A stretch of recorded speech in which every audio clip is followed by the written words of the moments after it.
Hello all, good evening, नमस्कार, आदाब, सत श्री अकाल, की हालचाल, क्या मोना छो सवाई। मैं हूँ रिकी घोष और आप आ चुके हैं रिकी पॉडकास्ट और हम हैं आपके होस्ट हैं दोस्त। सो रिकी, कैसी हो तुम?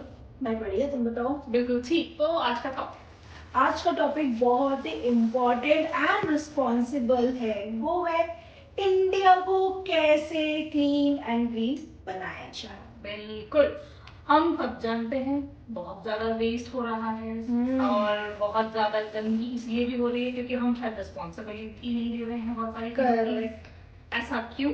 क्योंकि हर चीज हमने गवर्नमेंट को ऊपर नहीं, गवर्नमेंट ही सफाई करवाएगी। बिल्कुल भाई, गवर्नमेंट करवाएगी तो करवाएगी, हम कूड़ा करेंगे और गवर्नमेंट साफ करेगी। एग्जैक्टली, उनका काम ही है सफाई करना। वोट क्यों दे रहे हैं हम उनको? दे रहे हैं। एग्जैक्टली, ये टॉपिक सेलेक्ट करने का रीजन इसीलिए है बिकॉज कल हम कहीं गए थे एंड वी हैव फाउंड कि इतना कूड़ा करकट फैला हुआ है डस्टबिन लगे होने के बावजूद। तो मतलब ठीक है, मतलब ये कोई सिचुएशन होगी कि डस्टबिन है ही नहीं। हाँ, और एक है कि वो डस्टबिन है थोड़ा सा दूर है, चल के जाना पड़ेगा। वो भी नहीं बेटे, डस्टबिन के पास कूड़ा फेंका हुआ है। लोग तो ये भी करते हैं कि भाई डस्टबिन में कूड़ा फेंक रही थी उसके बगल में फेंक रही। क्यों भाई? फिर हम बोलते हैं इंडिया ग्रो नहीं कर रही, सरकार कुछ कर नहीं रही। यार सरकार का सारा काम नहीं, कुछ रिस्पॉन्सिबिलिटी हमारे लिए। बिल्कुल, एज अ सिटीजन अगर मैं ही ये सोच रही हूँ कि भाई ठीक है चलो एक मेरे करने से क्या होगा, या अगर मैं ही थोड़ी ना इकलौती हूँ जो यहाँ पे कूड़ा फेंक रही हूँ या फेंक रहा हूँ, तो भाई ये बहुत बड़ा चेंज है अगर कोई एक इंसान ने अपनी रिस्पॉन्सिबिलिटी समझ। एग्जैक्टली। सो अभी जैसे रिसेंटली हम सब देख रहे हैं स्वच्छ भारत का एक अभियान चल रहा है जिसमें भाई आते हैं लोग कूड़ा उठा के लेके चले जाते हैं। तो मुझे नहीं लगता है कि बस एक बस एक स्लोगन चल रहा है, it's a kind of a movement जो एक्चुअली में एक अच्छा इनिशिएटिव भी है। बट फिर भी what do you think is the main problem? यार मेन प्रॉब्लम तो यही है कि हम लोग ना कूड़े को पहले समझ नहीं पा रहे एज ए नेचर ऑफ कूड़ा। अब मैं नेचर मतलब ये ना कि टिपिकल उसमें जाऊँ, मतलब देखो कूड़े दो तरह के होते हैं, एक होता है ड्राई, एक होता है वेट। यानी हमें पता होना चाहिए उस कूड़े को सेग्रीगेट करना। जहाँ लिखा है, कभी आप लोगों ने नोटिस किया होगा, आप लोग खाने के लिए जाते हैं कहीं पे, फॉर एग्जाम्पल बर्गर किंग, एक छोटा सा एग्जाम्पल है, वहां पे दो कंटेनर्स लगे होते हैं, डस्टबिन बने होते हैं, लिखा होता है ड्राई और यहाँ होता है वेट, या फिर होता है रिसाइकेबल या नॉन रिसाइकेबल। तो हमें इस चीज को समझना चाहिए कि कहाँ पे कूड़ा फेंकना चाहिए, नहीं according to nature of the कूड़ा। करेक्ट, लेकिन हम कर रहे हैं सब? बिल्कुल भी नहीं। हम क्यों करेंगे? हमारे हिसाब से तो भाई जो भी है ठीक है डस्टबिन में डाल देते हैं। हम तो जब भी कहीं बाहर खाने जाते हैं कितना लोग देखते हैं, समझे हम भी कर जाते हैं कि वहीं पे फेंक के आ गए, रख के आ गए, क्यों लगता है हम तो सर्विस टैक्स दे रहे हैं, हम क्यों ही उठाए। बट ऐसा नहीं है यार, थोड़ी बहुत रिस्पॉन्सिबिलिटी तो हमारी भी है यहाँ। एग्जैक्टली। अब इसके साथ साथ सिंगल यूज ऑफ प्लास्टिक बहुत मतलब एक बार हमने कोई सामान खरीदा, वो प्लास्टिक में आया, फिर उसके बाद हमने उसको फेंक दिया। हम उसको दोबारा भी तो यूज कर सकते थे। नहीं करनी ना, हमें नहीं करना। अब इसकी वजह से क्या मेन प्रॉब्लम चल रहा है कि भैया अब क्या हो गया कि भाई देखो ये सिर्फ इंसानों के लिए प्रॉब्लम नहीं रहा, अब ये वाइल्ड लाइफ प्रॉब्लम बन चुका है। आपको नहीं पता कि ओशन में कितना प्लास्टिक है, और वो जब भी आती है लहरें वो सारा प्लास्टिक ऐसे ओशन से बाहर फेंक रही है। अभी रिसेंटली मैं एक रील देख रही थी जिसके अंदर था कि आपके बाली में सबसे ज्यादा पॉल्यूशन वहाँ पे है, सबसे ज्यादा प्लास्टिक वहाँ पे, जहाँ पे टूरिस्ट स्पॉट है क्योंकि वो, और वहाँ पे मतलब लोग एक हफ्ते से लगे हुए हैं लेकिन फिर भी उनके ओशन से इतना सारा आ रहा है प्लास्टिक, मतलब उसको वो नहीं कर पा रहे हैं, सेव भी नहीं पा रहे हैं। हमने इतना ज्यादा गंद कर दिया है। जैसे कि तुमने बाली के बाली तो हम बहुत दूर चले गए, हमारे यहाँ पे गंगा मैया को इतना पूजा जाता है, यमुना जी को इतना पूजा जाते, वहाँ पे हम गंदगी कर रहे हैं। Correct. श्रद्धा के नाम पे हम गंगा मैया को इतना मैला कर रहे हैं।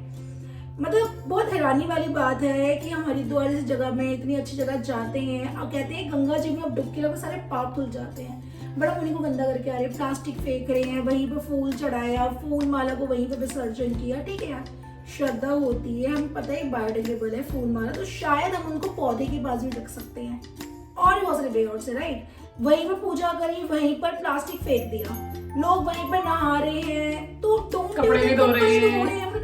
पॉल्यूशन का बहुत बड़ा पार्ट है।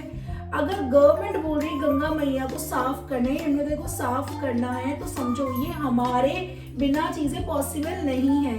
फिर हम गवर्नमेंट को नहीं बोल सकते कि सफाई क्यों नहीं हो रही है। चलो ये तो तुमने चलो बात की भाई घाट पे ऐसा हो रहा है, या फिर हम गंगा मैया की बात कर रहे हैं, गलियों में sanitary pads, use sanitary pads, this is very, और इसके I don't know what word I should say on this, मतलब बहुत हैरानी वाली बात होती है। यूज्ड डाइपर्स, ये सब ऐसे ही गलियों में आपको ना इधर उधर कहीं ना कहीं पड़ा हुआ दिख जाए। मतलब सीरियसली गर्ल्स जो भी ये कर रही हैं, आप एक सैनिटरी पैड यूज कर रहे हो, उसे गंदा करके फेंक रहे हो, आपको नहीं पता वहां से कितनी गंदी की चीजें निकलेगी, कितने वायरस हो सकते हैं, आसपास के लोग बीमार पड़ सकते हैं, बिकॉज हमारे अंदर से एक फिल्टर्ड खून, जो ब्लड अच्छा नहीं है वो निकल रहा है और उसी को पैसे फेंक रहे हो। करेक्ट, चलो ये भी हो गया। और फिर यूज डाइपर्स, यूज डाइपर्स कौन फेंकता है, वो भी गली के अंदर ऐसे ही।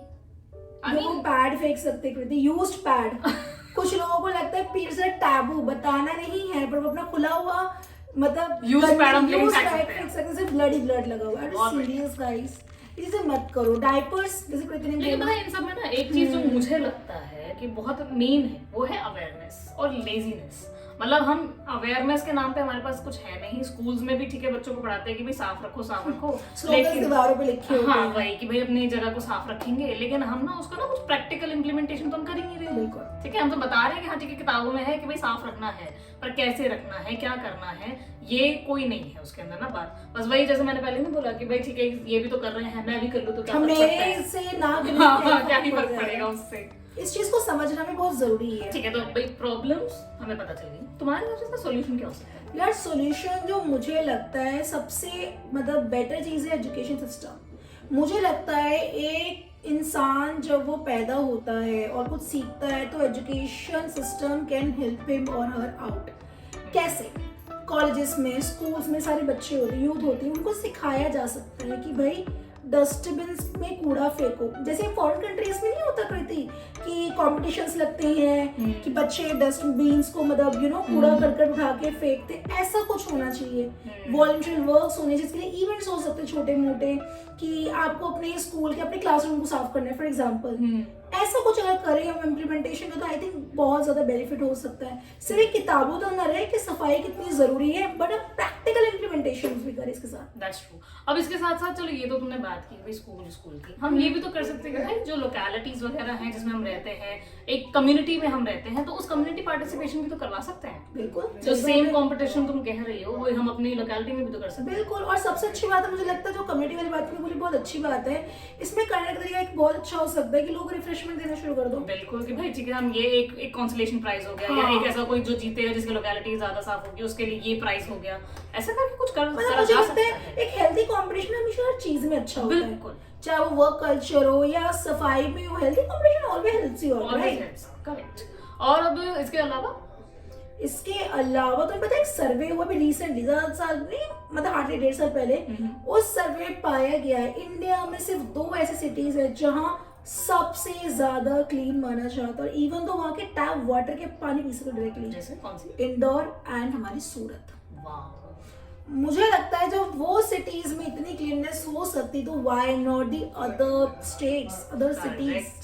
और दिल्ली भी है वैसे तो इस लिस्ट के अंदर, पर वो 8वें नंबर पे है। बट ठीक है, बट दिल्ली अभी थोड़ी सी दूर है, हाँ, शायद उसको नंबर 1 लेवल पे आने में। पर दिल्ली में ट्रायल फेजेस शुरू हो चुके हैं। हाँ। अगर आपने रिसेंट कॉन्वर्सेशन सुना हो, जैसे आपके जो सीएम हमारे दिल्ली के सीएम साहब ने बोला है कि दिल्ली में ऑलरेडी मूवमेंट शुरू हो चुकी है ट्रायल फेज पे, एंड होपिंग कि आगे आने वाले टाइम में वो चीज भी हो जाए। बिल्कुल।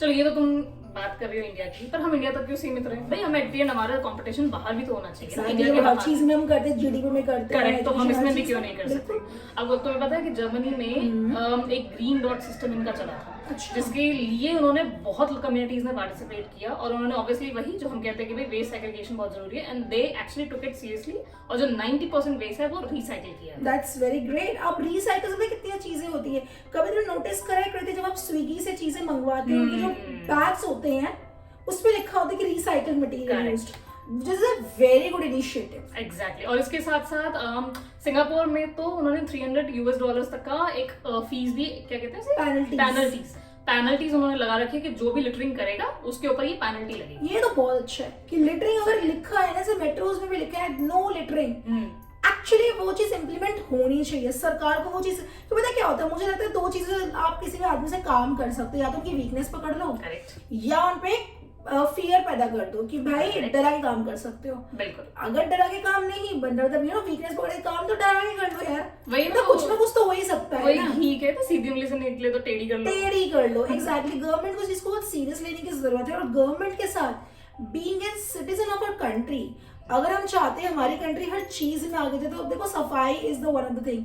डू यू नो, अभी मैं कुछ टाइम पहले ट्विटर पे पढ़ रही थी, एक कोई पर्सन थे, वो इंडिया में आए थे, उन्हें लिटरली इंडिया के लिए बोला है कि इंडिया बहुत गंदी कंट्री है। गंदी आज है कि कूड़ा करकट ज्यादा है।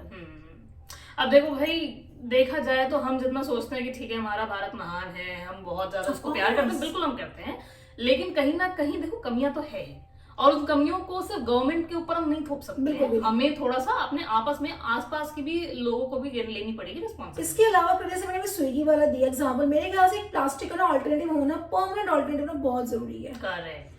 जो रिमेंबर हमने एक वीडियो में बात भी की थी कि इसी टॉपिक पे, कि जैसे बहुत सारे मॉल्स वगैरह में क्या होता है, आपको बैग्स देते हैं, बट वो बैग को कॉस्ट लेते हैं। आई थिंक हर कोई इस चीज को नहीं पे कर सकता, बिकॉज हमें समझने की जरूरत है। हम इंडिया में रहते हैं, बहुत सारे लोग ऐसे भी है जिनके पास खाने के शायद पैसे भी नहीं है, और अगर उनके लिए बात करें तो हर चीज ना अफोर्डेबल प्राइस पे अवेलेबल होना बहुत जरूरी है।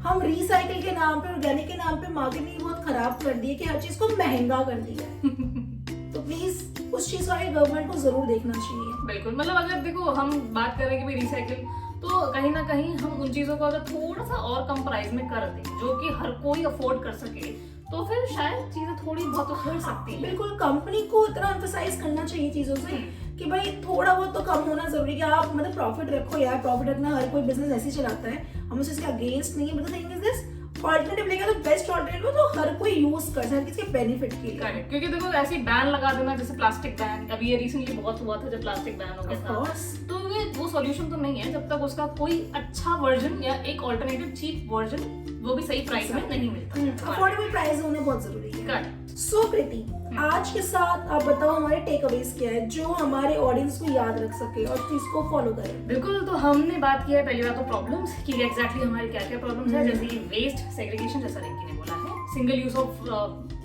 प्लास्टिक, ये जो हमने अभी बात की थी कि हम दोबारा भी यूज कर सकते हैं। इसके अलावा ऑब्वियसली अवेयरनेस की कमी, क्योंकि लोगों को ज्यादा मुझे लगता है कि अवेयरनेस है नहीं कि भाई किस चीज को कैसे यूज करना चाहिए और कैसे हम कूड़ा मचा रहे हैं, और वही एक माइंडसेट कि भाई वो नहीं कर रहा तो मैं क्यों करूं, या सिर्फ मेरे करने से ही नहीं सब कुछ बदलेगा, एक ये माइंडसेट थोड़ा सा चेंज हो तो ज्यादा अच्छा है।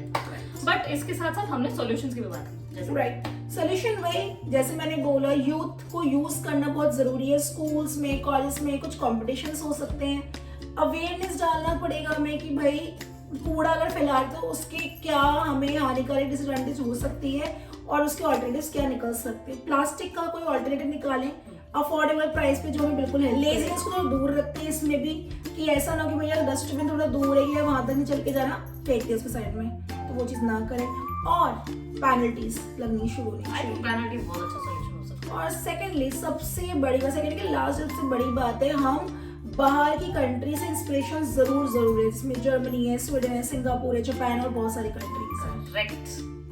सो आज का फिर हमारा कंक्लूजन अभी तक यही निकलता है कि हमें थोड़ा सा रिस्पॉन्सिबल होना बहुत जरूरी है। इनफैक्ट कुछ केसेस में तो बहुत ज्यादा रिस्पॉन्सिबल होना बहुत जरूरी है, ताकि हम अपनी सिटी को, अपनी कंट्री को, जिसमें हम रहते हैं, जो अपना घर है, हम उसको साफ रख सकें। और एटलीस्ट कोई फॉरेनर आके बाहर जाके ये तो ना बोले, ट्विटर पे ना डाले, अच्छा नहीं लगता देखना कि जहाँ पे ये बोला जाए कि इंडिया वैसे तो अच्छी है, कल्चर में है, चीज में अच्छा है, बाहर से लोग आते, स्कॉलर्स आते हैं यहाँ पे पढ़ने के लिए, और बट कंट्री बहुत गंदी हो रखी है, नहीं अच्छा लगता सुनना, राइट।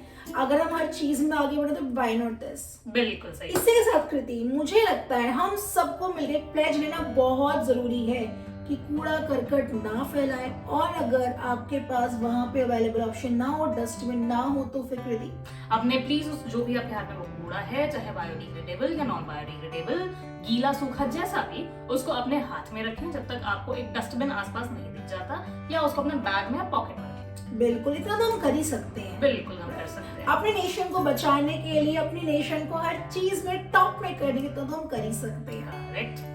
सो आई थिंक आज के लिए इतना काफी है। एग्जैक्टली, आज के लिए इतना काफी है। पिछले एपिसोड के लिए थैंक यू सो मच, आप लोगों के भर भर का प्यार हम सबको मिला है। और इन केस अगर किसी को हमारी बात बुरी लगी हो तो वी आर रियली सॉरी। हम ऑब्वियसली किसी को देखो हर्ट तो नहीं करना चाहते, लेकिन अगर फिर भी कोई हो गया हो तो वी आर सॉरी।